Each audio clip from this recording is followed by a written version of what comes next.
Kwa jina naitwa Edison Steton kwa Mgogoro mjini. Aisha tarehe 17 napenda kucheza kule ugenini Morocco. Kubwa wachezaji wao na discipline. Ile kwamba wale jamaa Waarabu lazima wataforce dakika ya kwanza mpaka 15 za kwanza. Kwa hiyo hizo dakika hizo lazima wawe makini sana. Wasiruhusu goli mapema. Sababu wale jamaa ndipo watakuwa mapema lazima tutoka mchezoni. Kwa hiyo tunashangaa tunafunga goli nyingi dakika ambazo zinazoendelea. Kwa hiyo kubwa wachezaji wetu wawe makini sana. Nidhamu ya mchezo lazima wawe nayo. Wacheze kwa kujituma.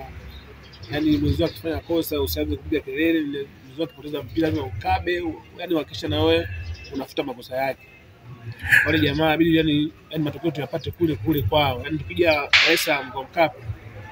Hakikisha yani tumeshajua yani kwamba sisi hapa nini ama tunatumezea kitu gani.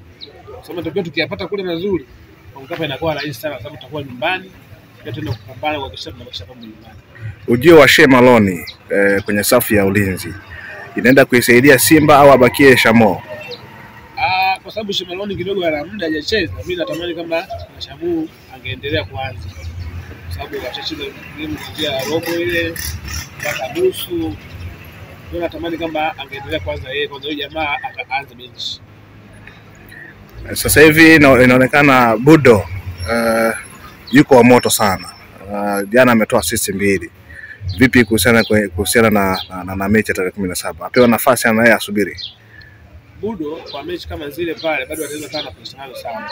Kweli lakini mimi kama ningekuwa nashauri benchi la fundi yeye angeendelea tu kwanza benchi.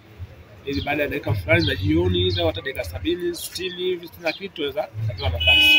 Anaweza kaonyesha kitu. Ila kwa kusema mwanzishi sasa hivi tusimpe, yani tusijenge sana imani kwa sababu wana game kama 3 hivi ndio kufanya vizuri. Sasa ile game ni game ngumu ambayo game inataka maamuzi ile. Kwa hiyo tuendelee kuwapa nafasi wale ambao walikuwa wanacheza toka mechi zote hizi.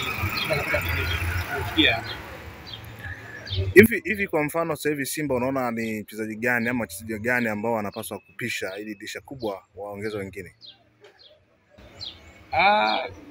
Unajua sisi mashabiki. Shabiki pia na kocha yeye nadhani anaweza watatoa neno kuu. Yaani yeye ndio msemaji mkuu, bwana mimi nataka nani. Sisi unajua mimi mshabiki au sisi washabiki tuna maneno mengi.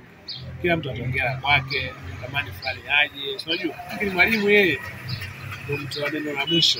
Yeye ndio atatengeneza kwa viongozi bwana nataka mtu fulani na fulani ongezeke hapo. Kuna kauli mpya ya Yanga. No Karia kuondoka, hatuchezi ngo. Hii ikoje kwa watani zako? Mambo ya bongo basi. Unajua tena mimi kwa wao wenyewe sijui kwa imani yao. Unajua kila mtu ana imani yake. Ila mimi kwa mimi naona viongozi tuendelee kuwepo. Au mwingine aendelee. Hao ni mambo tu ambayo yanatokea kwenye mpira, vitu vya kawaida.